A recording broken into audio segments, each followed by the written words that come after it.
Hello, this is Arezki Daoud of Mir Risk LLC, and I am also the editor of the North Africa Journal.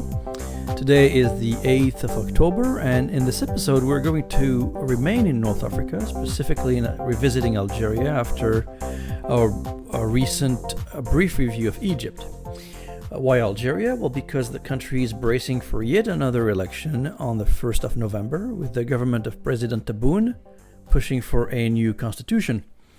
This podcast will highlight how much trouble Algeria is in and how the long-term outlook feels very compromised. Let me begin by saying that the political stakeholders among the opposition in general, media commentators, and civil society are generally qualifying the draft constitutional revision as poorly prepared. The new constitution pushed by newly appointed President Tebboune will be submitted to a referendum on the 1st of November. With less than a month from the poll and a few weeks after its expeditious adoption in Parliament, there is really no positive consensus, but everything that we hear from civil society, commentators, and the opposition appears negative. Its content and the approach adopted in its drafting continue to elicit negative reactions from most opposition and figures and civil groups, including lawyers. The positions within civil society and the so-called opposition are divided into broadly two groups. The secular movement, which sees the proposed constitution as an effort from the regime to consolidate its powers and a way to legitimize a president who was appointed or imposed and not voted in. On the other hand, there is the Islamic conservative and nationalist movement, which primary opposition to the new constitution stems from its rejection of the protection given to the Tamazight language, a language that is native to North Africa and spoken by ethnic Kabyles and Tuaregs and Shawiyas and Zabs and others in the region. Among those vehemently opposed to the Tamazight language is the Association of Algerian Ulamas, which brings together Islamic clerics and religious conservatives. Statements from the Ulamas say certain articles, and I'm quoting here, certain articles of the proposed constitution are time bombs threatening national identity and the place of Islam. And here they're referring to the articles that legitimize the Tamazight language. The ulamas joined the Islamic-leaning political parties that are also rejecting the new constitution, which will be submitted to a popular referendum within 3 weeks. The ulamas also evoked the ambiguity of the articles relating to freedom of worship and to the neutrality of educational institutions in relations to ideological influences. With that, the association sees the school systems eventually becoming a threat to the future of the country.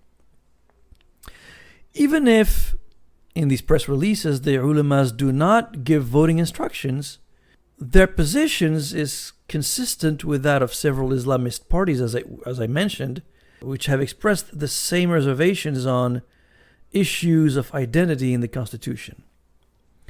Most Islamist parties in Algeria have asked their militants to vote no to the new constitution. This is the case in particular of Abdelrazak Makri's Movement for Society for Peace, MSP, which considers the constitution as biased and in favor of the secular movement. The Justice and Development Party, PJD, of Abdallah Jaballah, sees in the place given to the Tamazight language as a danger for the Arabic language in Islam, a position confirmed by another Islamist party, the Ennahda party of Yazid Ben Aisha. Now, some secular politicians went even as far as to accuse certain Gulf monarchies, in particular the United Arab Emirates, of sponsoring attacks against the Tamazight language in Algeria, in an effort to maintain their influence on the North African country. The conservative movement has also had strong allies in the regime proper, in particular last year when the late General Gaid Salah, who was the de facto strongman of the regime, ordered the arrest of anyone carrying the Berber flag. Several regions with strong Berber identities, such as the Kabylie region and the Mzabi of Gardaya, have long been under siege by the Algerian security services, adding a layer of racism in Algerian politics. Conservative judges have also been activated to defend the Islamo-Arabic identity in Algeria. Just today, the 8th of October, a court in the city of Khenchela sentenced an anti-regime activist to 10 years in prison. But the charge in this case is inciting atheism. He was found guilty of offending Islam. The judge went even over the 8-year sentence proposed by the prosecutor. That shows how conservatives, nationalists, religious movements around the world have been taking over governments and risk creating more trouble in the long run. In the secular movement, the opposition to the proposed constitution is also intense. The RCD, the Workers' Party, the FFS, the USP, MDS, the PST, and hundreds of civil society organizations have collectively rejected the draft, not having been part to any debate and qualifying it as biased to the regime. Now, these groups say the proposed law paves the way for the reconstitution of the old system, that is, the system that came from the now defunct Bouteflika regime, that has been rejected by the Hirak popular movement, which started on the 22nd of February of 2019. Instead, these political groups are advocating for the establishment of a constituent process, which would put the country on the path to true democracy. The drafting of the constitution, which is likely to be Algeria's future constitution, giving the ability of the government to manipulate polls, was done indeed in complete lack of transparency.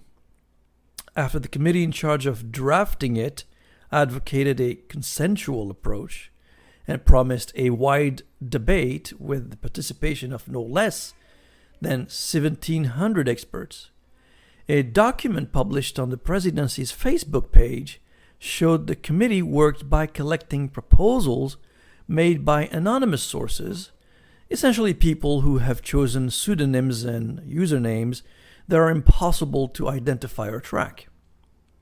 The content of their proposals was, for the most part, attacks against the Tamazight language, with anonymous people urging its removal from constitutional protection. The promised general debate also never took place. Voices opposing the move were outright banned from accessing television and radio stations. Journalists from state-owned channels have been sent, as some of them confirmed to us, a list of personalities and political figures that are allowed to be interviewed on constitutional matters. All opposition party officials, most academics, and jurists were not allowed to comment. So while the Algerian government is focusing on survival and establishing some sort of legitimacy, where is Algeria headed in practical terms? To start with, nearly 1 year after the appointment of President Tebboune, Algeria has no economic policy to speak of. The government has been sending contradictory signals to economic operators who collectively say they lack visibility on what's coming ahead. Economic orientations and policies in Algeria are the responsibility of the president, and they're now causing great concerns in business circles. The first observation visible to all is the lack of action on the ground, creating an environment of abandonment and laissez-faire across all industries and economic sectors. Since taking office late 2019, the government led by Prime Minister Abdelaziz Jarrad and appointed by the president has been insisting on the need for, and I'm quoting here, comprehensive and deep reforms, and that's specific to the economy. These proclamations have failed to materialize on the ground. In the weekly councils of ministers, President Tebboune regularly instructs, and with increasing impatience, the ministers to take action by announcing concrete measures, but which are never rolled out or simply slow to see the light of day. Pressured by the president, the government has been trying to make some announcements. They were limited during the summer to the highly publicized creation of a few Islamic finance services now offered in also few branch offices of the state-owned bank BNA. That included also the announcement of the upcoming creation of a few dozen youth cooperatives who will be once again encouraged to go prospect for gold in the Hogar in the extreme south of the region. For his part, the Minister of Industry, Farhat Aitali, focused his attention exclusively on deconstructing the highly corrupt automobile assembly sector, continuing over the summer to refine his specification intended to regulate the import of vehicles. This is while factory closings and layoffs skyrocketed virtually in all sectors of the economy. Meanwhile, cash shortages and long queues outside post offices were the main economic event of the past season. Ultimately, water cuts during Eid al-Adha led to the dismissal of the entire staff of the Sial Water Company. Disruptions in internet access are now a permanent fixture, so much so that it was the Prime Minister himself who raised the hypothesis of organized sabotage in August. Abdelaziz Jarrad estimated that the phenomena related to the lack of liquidity at the post offices, forest fires, and disturbances in the drinking water supply, as well as the power cuts recorded in several regions of the country, were, and I'm quoting here, premeditated acts aimed at creating instability in the country. The President and his Prime Minister announced the opening of investigations into these incidents, but as the year comes to an end, their investigations have yielded no results. The COVID-19 pandemic has also confirmed the inability of the Tebboune-Jarrad duo to manage the economy. For almost 7 months now, the coronavirus has hit the Algerian economy very hard, largely through the drastic measures enacted to contain the virus. As of now, the country's borders are still closed. Air, sea, and intra-province transports are at a standstill. It is only this week that the government finally announced that back-to-school season will start at the end of October and for universities at the end of November. The strict containment measures adopted to stem the coronavirus pandemic have paralyzed large swaths of the Algerian economy. Construction, public works, transport, commerce, lodging, restaurants, services were among the most affected sectors. Although economists speak of preliminary data at the end of June 2020 showing a net decline in economic growth of 6.6% year over year, the real data should show double-digit contraction instead. Why double-digit? Well, consider this. Sonatrach, the state-owned oil and gas company that is responsible for almost all of Algeria's export earnings, has been facing an extraordinary environment. Its internal problems and the challenges facing the company and confronting the sector's leadership have resulted in the company losing $5 billion since the start of the year.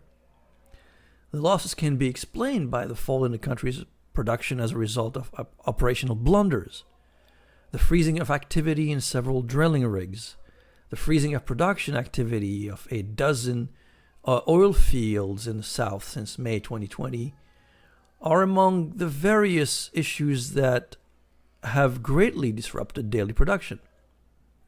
Last June, Algeria struggled to produce just 700,000 barrels of oil per day, in what became the most brutal fall in Algeria's entire oil history. In July and August, production managed a meager increase to 745,000 barrels per day. And during the month of September, nothing was announced or implemented by Sonatrach to rectify the fall in oil production to bring it back to at least 800,000 per day. The company's strategy has been to reduce operational costs to save money, as directed by President Tebboune, as a way to confront the financial crisis resulting from the pandemic. But the country's oil industry is confronting its biggest crisis, resulting in the collapse of export and the decline in income. Specific to its losses, Sonatrach saw at least $3 billion vanish from the reduction in export revenues. To these losses, add $2 billion that must be added in lost income from Algeria's binding agreement to the OPEC production cuts decided in April. But it's not just the oil and gas sector, but wherever you look, things look pretty grim. The virtual disappearance of government action and the vanishing of economic policy are having a catastrophic impact on all of Algeria's economic sectors. Even when looking at the unreliable figures released by the government that are not vetted by independent agencies, it's clear that the authorities cannot figure out a way to hide the extent of the damage. Produced by the National Statistics Office, a government agency, the data on the second quarter of 2020 shows activity declines reaching more than 50% in several key industrial sectors.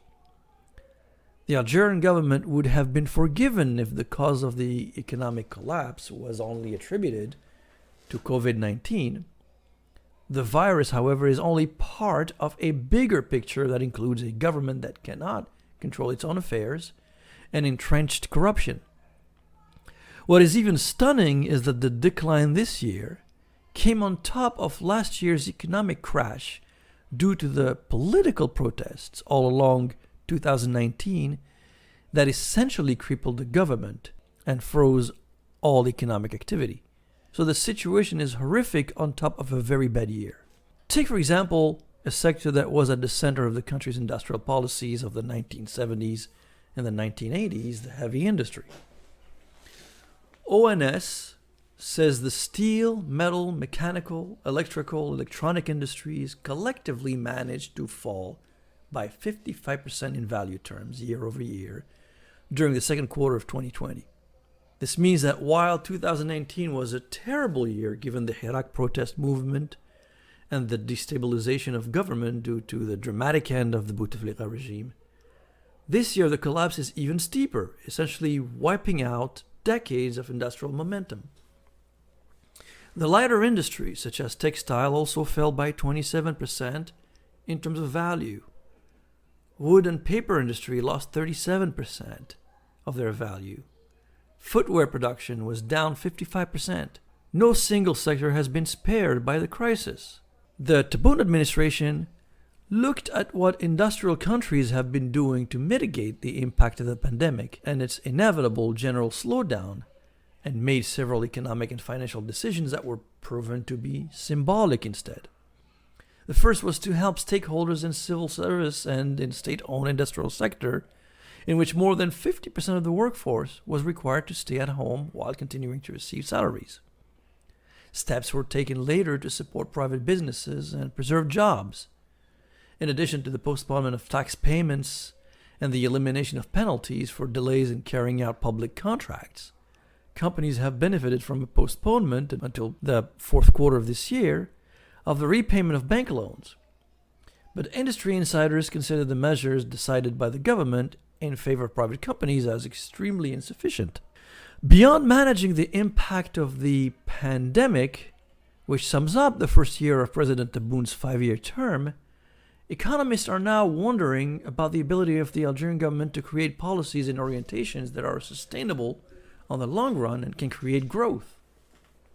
In this context, the signals sent by the government seem largely contradictory and offer no visibility neither on the real intentions of the regime nor on the prospects, mainly financial, of the Algerian economy. In terms of contradictory signals, the intentions of the president made at the beginning of the spring to reduce public spending by 50% led last June to a change in the finance law, which showed an actual reduction of just 1.6% of the 2020 state budget, essentially undermining the president's call for budgetary rigor. Indeed, the country is now facing a record deficit in the state budget, which could well exceed 15% of the GDP at the end of the year. The persistence of the extremely high deficit is largely the cause of the liquidity crisis that the Algerian financial system is currently experiencing. In terms of the business climate, things are not much clearer that the Tebboune Jarrad government has signaled its openness by approving the new hydrocarbons law prepared by the previous administration of Prime Minister Tebboune, which confirmed the abandonment of the so-called 5149 rule, limiting foreign companies' equity ownership in Algerian projects to no more than 49%, and also the end of the state right to preemption, two areas that annoyed foreign companies greatly, in particular the ones operating in the oil and gas sector. In the view of government officials themselves, however, these new directives are still not operational due to a lack of final decrees that would confirm their implementation. The Tebboune government has also placed great emphasis on the need to fight the economic bureaucracy in order to encourage investment. But just last month, a move contradicting the statements calling for a fight against bureaucracy came to announce the end of that intention. The Council of Ministers insisted on the need to subject any foreign exchange transaction to the prior approval of the Council of Government. The decision is guaranteed to cripple the purchase of equipment critical to the running of the country's industries. The strategy of the Algerian government today is essentially dictated by its midterm survival, with defensive moves meant to extinguish crises on the short term. On the financial front, the strategy consists of saving time by monitoring the level of foreign exchange reserves, which have come under intense pressure. But the solution does not lie in obsessively scrutinizing the level of foreign exchange reserves. It lies in defining and adopting sustainable trajectories for the state budget and the balance of payments, and creating the conditions that create a real economy. Despite the reformist rhetoric displayed since its installation last June, Algeria's new bosses seem powerless to define a clear economic path and project by implementing significant reforms that risk being unpopular and undermining their political objectives. The months and years ahead are likely to be tumultuous for Algeria, and political and social unrest could become also a permanent situation going forward. And with that, thank you for listening, and until our next podcast, goodbye.